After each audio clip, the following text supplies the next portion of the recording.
ಕೈಲಾದಷ್ಟು ಸಹಾಯ ಈ ಚಾನಲ್ಗೆ ಮಾಡಿ ಹಾಗೂ ನಿಮ್ಮ ಧ್ವನಿಯನ್ನು ಕಾಪಾಡಿಕೊಳ್ಳಿ.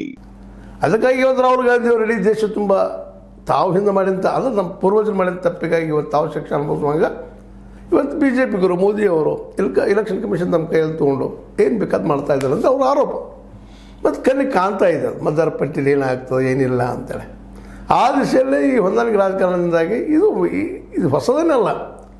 ಈವನ್ MP ಎಲೆಕ್ಷನ್ದಲ್ಲೇ ಸೂರತ್ನಲ್ಲೇ ಮಾಡಿದ್ದನ್ನು ನಾವು ನೋಡಿದ್ದೀವಿ ಮೊನ್ನೆ ಎಲೆಕ್ಷನ್ದಲ್ಲ. ಅಂದ್ರೆ ಈ ಹೊಂದಾಣಿಕೆ ಅಂದ್ರೆ ಇದರ ಅರ್ಥ ಏನಪ್ಪ ಅಂದ್ರೆ ಆಳುವವ್ರಿಗೆ ಅನುಕೂಲ ಆಗುವಂಥದ್ದು. ಇವತ್ತು ನೋಡ್ರಿ ಇಲ್ಲೂ ಹೊಂದಾಣಿಕೆ ರಾಜಕಾರಣ ಅಂದ್ರೆ ಯಾರಿಗೆ ಅನುಕೂಲಪ್ಪ ಅಂದ್ರೆ ಅಲ್ಲಿ ಈಗ ಶಾಸಕರಿದ್ದಾರೆ. ಅವರು ಒಬ್ಬರು ಹಿಂದಿನ ಮಾಜಿ ಶಾಸಕರು ಈಗ ಹಾಲಿ ಶಾಸಕರು ಇದ್ದಾರೆ. ಅವ್ರ ಪ್ರಬಲವಾದ ವ್ಯಕ್ತಿತ್ವ ಅಥವಾ ಅಧಿಕಾರಿ ಇರುವುದರಿಂದಾಗಿ ಸಹಜವಾಗಿ ಅವರಲ್ಲೇ ಡಾಮಿನೆಂಟ್ ಆಗಿ ಆಗ್ತಾರೆ. ಇಂಥ ಪ್ರಸಂಗದಲ್ಲಿ ಸಾಮಾನ್ಯ ರೈತರು ಬಂದಂಥ ವ್ಯಕ್ತಿ PKPS ಸದಸ್ಯ ಎಲೆಕ್ಷನ್ ನಿಲ್ಲುವಂಥ ಸಾಧ್ಯತೆನ ಅಂತ ಇವತ್ತು ನಮ್ಮದೆಲ್ಲ ದುಡ್ಡಿನಿಂದ ನಡೆದ ಅನ್ನೋದ್ರಲ್ಲಿ ಒಪ್ಪುಕೊಳ್ಳುವಂಥ ಮಾತಲ್ಲ. ಈ ದೃಷ್ಟಿಯಲ್ಲಿ ವಿಚಾರ ಮಾಡಿದಾಗ ಹೋಗಲು ಬಿಡಪ್ಪ ಬಾಲಚಂದ್ರ ಜಾರಕಿಹೊಳಿ ಮಾಡಿದ್ದು ಒಳ್ಳೆಯದು ಅಂತ ಹೇಳ್ಬೋದೇನೋ. ಆದರೆ ಇದು ಪ್ರಜಾಪ್ರಭುತ್ವ ದೃಷ್ಟಿಯಿಂದ ಎಷ್ಟು ಒಳ್ಳೆಯದು ಅನ್ನೋದು ಮತ್ತೊಂದು ಚರ್ಚೆ. ಅದನ್ನೇ ಮಾಡೋಣ ಅದನ್ನು.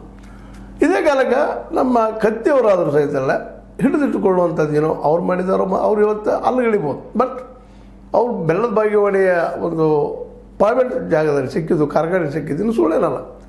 ಹೀಗಾಗಿ ಇಂಥ ರಾಜಕಾರಣ ಇವತ್ತು ಚಾಲನೆ ಇರೋದ್ರಿಂದಾಗಿ ಇಲ್ಲಿ ಯಾರು ಸರಿ ಯಾರು ತಪ್ಪು ಅನ್ನೋಂಥ ಮಾತಿಲ್ಲ.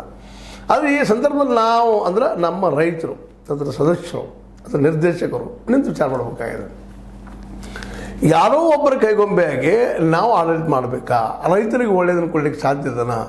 ಇಲ್ಲ, ಹಿತಾಸಕ್ತಿ ಅಂತ ಬರ್ತದೆ. ಆ ಹಿತಾಸಕ್ತಿಗೆ ಬಲಿಯಾಗುವಂಥ ಸಾಧ್ಯತೆ ಬರ್ತದೆ. ಎಲ್ಲರೂ ಪ್ರಾಮಾಣಿಕವಾಗಿ